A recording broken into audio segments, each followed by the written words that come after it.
What's going on, guys? This is Nolan, and I am the Tier 0 Scrub.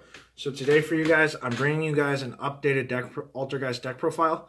Um, Unfortunately, I haven't been able to do much playtesting here lately. I've been waiting on that third impermanence to come in, and it looks like I'm still going to be waiting.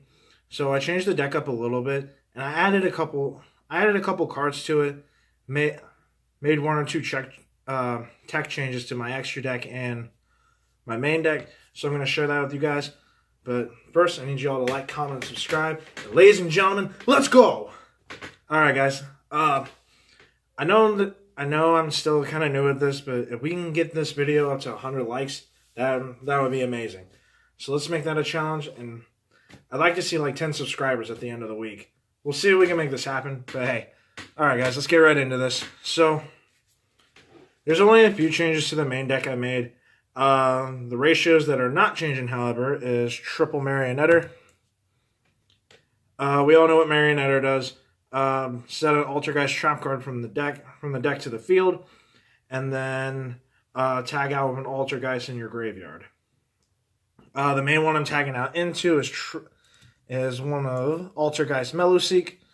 I love Meluseek. She's a Swiss Army knife. Being able to attack directly, really good for a go in second play. Again, being able to attack directly. After she deals battle damage, target one card on your opponent's side of the field and pop it. And then tag out into a Linkuriboh or Clara and Rushka, depending on what you need. And whether you're playing under Rivalry or need a spellcaster for Village. Anyways, being able to tag out into either Clara or Linkuriboh, really good. And then when she goes from field to graveyard, get a search. Marionetter and Triple Multifaker are probably the ones you're going to be searching.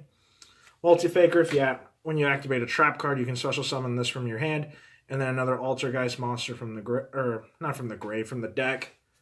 Man, guys, that's stuttering. Blech. Anyways, Multifaker, probably the best card in this deck, in my honest opinion. Really good, helps you extend your board, and being able to have other Altergeist monsters on board to disrupt. Speaking of disruptors, we have two Altergeist Silicoides. Being able to target another Altergeist card and a card your opponent controls, bounce it back to the hand. Really good. And it's a quick effect. Awesome. And then with I activate Polymerization to fuse together my Effect Veiler and my Battle Fader in order to form Altergeist Conqueror. Again, I noticed the Adrian Gonzalez, I think that's his name. The guy that placed fourth in YCS Columbus. He was citing Conqueror. I liked his tech choices too and reasons why, but I felt like Conqueror is still really good to main. And then the only hand trap that I play is Triple Ash. Again, we can't play really any other hand traps, maybe besides from Veiler and Ogre, but Ash is still really good for this deck. And definitely necessary. So that's it for the monsters. So here's a little change up, and I'll get to it here in a second. So I'm still playing only 4 spells. And the only thing that hasn't changed is Double Secret Village. Again, this is your second and third copy of Imperial Order. Just really good to stun your opponent. The thing that I changed was this. I'm now playing Double Pot of Desires. So in the last profile, I was playing Duality. I like Duality, but it's just so slow. It's really slow. Like there have been many test hands where I've summoned Meluseek, and then my only other extender was Pot of Duality, and I need that search. I felt like I needed that search off of Meluseek, so I just felt like the guaranteed +1 was just better. So Double Desires, and I'm still just not a fan of Shared Ride in this deck, but we'll see. Again, only 4 spells. Only thing I changed was Double Desires. Next, onto the trap cards. This ratio has not changed. Double Protocol. Destroy an Altergeist card and negate opponent's monster's effect and destroy it. I like Protocol. I think it's just good at 2. And then only 1 manifestation. Again, I don't have the third impermanence yet, and I don't know why. And there was times where I thought, hey, maybe a second manifestation will be good in case I don't get it in time for the regional or this next local tournament, because I really need to start playtesting this. But I still felt like 1 manifestation was fine, and it's still really recurable. And then I really wish this was called Altergeist spoofing, but triple personal spoofing. This card is beyond awesome. It helps fix your hand, and it was just insane. And speaking of another card that's really insane, is Triple Heavy Storm Duster. This is essentially your Twin Twisters. Just even better, it's a trap card that can trigger Multi-Faker, and you don't have to discard a card for it. You just activate it in the end phase of your opponent's next turn, pop a few spells and pop 2 spells and traps, and bring out Multi-Faker. Really good for extending plays. Really good for messing with your opponent's board and extending your own plays. So, I've been watching a lot of deck profiles lately, and I noticed nobody's been playing this. That's Triple Rivalry of the Warlords. So, I still play this at 3. I honestly really like Rivalry. So, reason being, it's essentially your domain of the Monarchs, if you really think about it. So, when you play against Trickstar, you can flip this up, lock them into fairies. What are they going to bring out from their extra deck? Nothing except for maybe a Holly Angel, and they don't even go into that very often. And by that point, you should have double Hextia with a Marionetter attached to it. So I didn't see any reason not to play Rivalry. Again, to me, it's essentially domain of the Monarchs. But, hey, that's just my opinion. The MVP card of this deck, though. And I swear to God, I really need to get my third one. And that's Infinite Impermanence. This card is just... It's such a powerful card. It's incredible. Still... I can't say enough about Infinite Impermanence. It's such a great card. Next, again, Bodum did right. So, triple Solemn Strike, a Warning, and a Judgment. So, you have to side the Solemns out in game 2 and 3 because of the time rules. But, dude, it's just so good. It's so good in this deck. Oh, man, against Sky Striker, cut him off the Ray. Against Trickstar, get rid of the Candina, and they can't tag out into Lycoris. Oh, so good. And so, here's my tech choice. This was my tech choice for the third Impermanence. And I sat around and thought about it. And then I watched Adrian Gonzalez's deck profile like multiple times and saw he was playing this too. And thinking about this, I really like this card. Like, it's good against Trickstar, because Trickstar's setting more and more back row. Good against Draco, so when they flip up, and a lot of their stuff is continuous too, so it's good, and it triggers Multi-Faker at that. And that's one Unending Nightmare. So, again, you got to side this out game 2 and game 3, because, again, time rules are you-know-what and a half.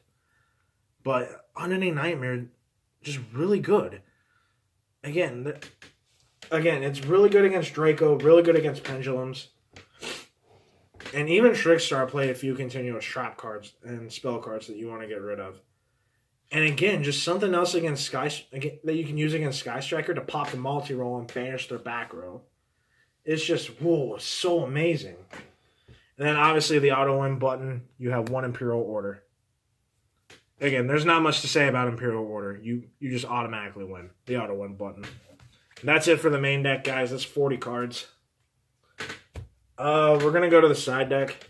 Nothing in the side deck has changed, like, at all. I'm still playing double cherries. Only other thing that really changed from the main deck is I'm playing a different cherries target, and we'll get to that in a minute. And again, this deck's problem is that you can't play Droll. There's not a lot of times we have lethal damage on board. But what we can do is to play 2 Thunder King Ryo. I chose this over Border. I like Ryo. It's good for what it does. It's really good for what it does. So this says no to Trickstar. Sky Strikers can't add anything to their hand, and it's really hard for them to out.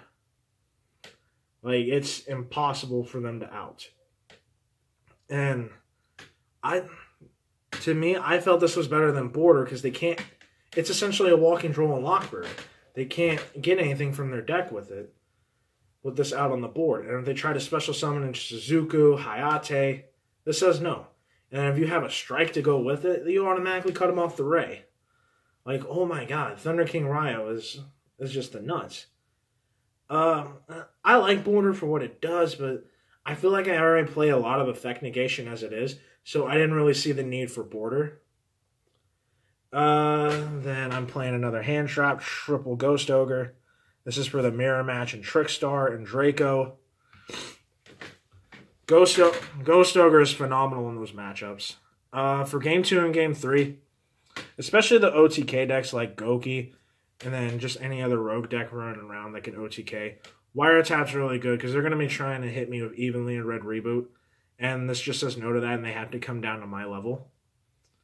I'm still playing Triple Waking the Dragon. Waking the Dragon is really good to get out the Ultimate Falcons for game 2 and game 3. There's not much more to say about Waking the Dragon. It's a really good card. It makes people pay for playing Twin and Duster. And then Triple Evenly Match. The Blowout card. Really good in the mirror match against Draco, Trickstar. Honestly, Evenly is just good against everything. And especially for the Goki boards. Especially for Goki and Hero boards that I don't want to deal with. Evenly is really good. That's it. That's 15 in the side. And now for this extra deck. Again, not much has really changed. So I'm still playing one link Karibo. Again, you kind of have to play this card. It's kind of a staple. One Clara and Rushka.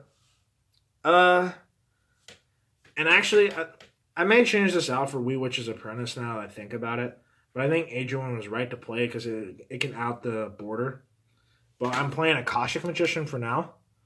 Akashic Magician essentially is the pot of duality for the deck if you can get her effect off. And I like her link arrows, and if I have to go into a nightmare or whatever, it's just nice to have because I can still extend my board into my Hextia because that's the game plan. Triple Hextia, you want to get 1 to 2 to 3 Hextia is just game. Being able to negate spells by popping the Altergeist monster that it's pointing to. So normally if I have double Hextia out, I obviously always want the Marionetter, and then on my main phase 2, I'll set whatever cards, and then activate Marionetter's effect to tag out, and I always try to get a Mellow Seek. Just for the reason being, if I don't have a Multi-Faker or whatever in my hand, that protocol that I probably set with the Marionetter is probably going to get me to it and be able to extend my board. Then the 1 Prime Banshee. This doesn't come up all that often, but it's really good in OTK scenario. It's really good in pushing for game as far as like powering up Hextia or whatever. And then being able to add Altergeist cards from my graveyard or my deck to my hand. It's just really good. And also being able to recur things. And then my 2 Cherries target. The one thing that didn't change was Isolde. Again, just Goki. Fuck that deck. And then I was playing Firewall as my other Cherries target. But then I thought about it and I thought this was a better idea. I chose to change Firewall out to Kagari. Being able to hit Sky Strikers. Those are the two. Goki and Sky Striker right now are the 2 dominant decks in this format. And being able to hit their main extenders is just really good. And then, obviously, we play the Nightmares. Phoenix, Cerberus, Unicorn. I mean, they come up in weird scenarios, but still, I feel like you have to play them. I really like them, and I don't think they should be changed. I don't think that should change at all. And then 1 Borreload. Borreload's still the best defensive card in the game.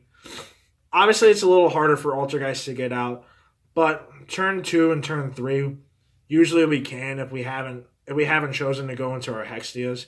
But Borreload comes up in weird scenarios, to be honest. And if I don't need Borreload, then maybe using as a Waking the Dragon target. I mean, I know it's not a very good Waking the Dragon target, but it's something. And then, speaking of Waking the Dragons, Raid Raptor Ultimate Falcon. There's not enough to be said. My test hands, he came up a lot when I was sighting out. Really good. I like this card.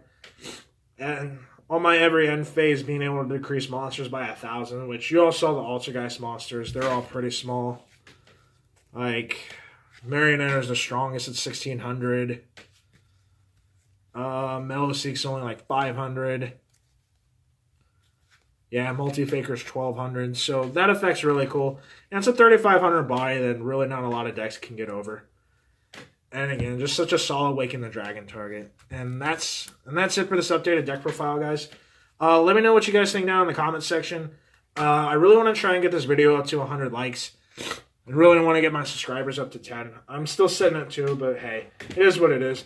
And again, I'd really appreciate it if you guys would do that for me. But anyways, that's going to be it for this one. Please like, comment, and subscribe. And please go check out my locals, P2 Collectibles, on their eBay page. Any card that you're looking for, they probably got it. And they are far above the competition. So that's going to be it for this one, guys. And to all my fellow scrubs out there, stay classy. Later, guys.